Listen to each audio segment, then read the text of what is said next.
Welcome to the Lomax Perspective. I'm Iverson Lomax. Today's topic is voting rights. We are going to start way back when African Americans and women were not able to vote, but only white men were able to vote in every election. This type of voting was basically the head of the household, which was the man, speaking for his family.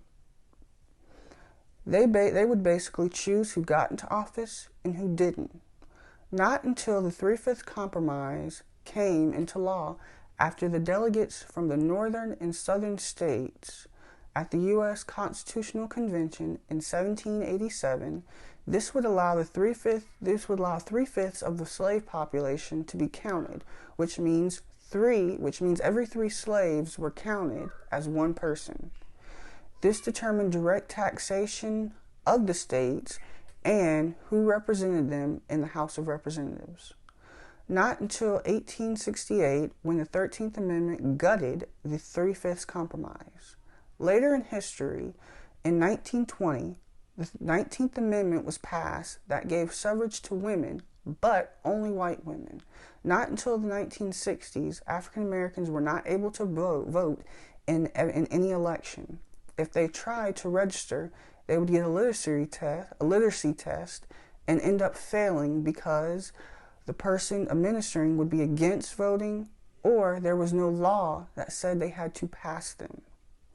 In 1965, then President Lyndon B. Johnson signed into law the Voting Rights Act of 1965. This guaranteed African Americans the right to vote in every election. But now, we're in the present. Not to put my opinion in this, but black people are trying to vote, but they are also trying to get silenced also. I can say voting is important for everyone to do so. Voting is your voice. Voting is your opinion on where the country goes in the next 4 to 8 years. The last election, the 2020 election, was an election that I believe will be remembered the most before the 2016 one. In 2020, more than 293.2 million people voted for the next president of the United States. That election also took a couple of days for the voters to get the results of the election. And after those couple of days, we found that former Vice President Joe Biden was elected as the nation's 46th president. While doing some research, I found some CBS diagrams that show what each candidate had proposed on these 3 issues. The first issue was the COVID-19 pandemic and how we are going to combat it. As you can see from the 2 candidates, they had different ways of combating this virus. Joe Biden wanted to do more than President Trump did. The next issue is healthcare. I can tell you that both, by not looking at the visuals, that both candidates have 2 opinions on healthcare. As you can see, Joe Biden wanted to expand the Affordable Care Act, also known as Obamacare, and President Trump wanted to create a new healthcare plan that did not expand the ACA. Then we come to the topic of climate change. By far from what the diagram says, Joe Biden wanted to spend $2 trillion on this issue, while Trump wanted to do the opposite. You might be looking at your screen right now and saying that this has nothing to do with voting, but it actually does.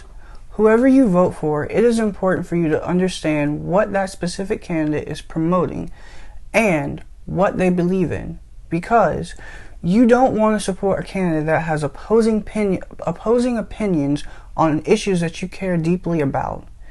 If you are a person that looks at 2 candidates and say they're both not qualified for the job, then end up not voting, well, you need to listen to me.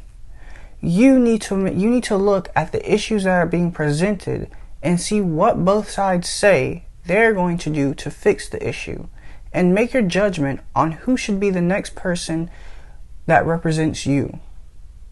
Also, your vote matters and counts. If you don't think your vote matters and counts, well then look at the last election, the election of 2020. President Donald Trump was defeated by former Vice President Joe Biden. If you really would like a candidate to win, try to vote yourself. If you like it, try to get active in your community by helping people that are afraid to vote get registered and vote in the next election. If no one speaks, then there will be no change in who wins elections. Elections matter because it may affect you locally and federally. That is why most of your local and state officials are elected, so that the people, yes, I mean the people, are not happy with what their elected official is doing. They can vote them out in the next election. My perspective is that everyone should vote in every election, even teens. I say teens, which I mean 18 and older, because they get an advantage to vote for the first time, and that one vote can change why we do things in the United States. As a teen myself, I was not able to vote in the election the 2020 election because my birthday falls after election day. I would like to have been old enough to vote.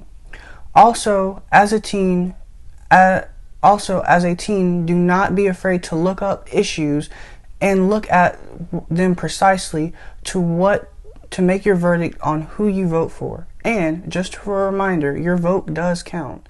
This wraps up this episode of the Lomax Perspective. Please join me next time as I talk about work life during the pandemic.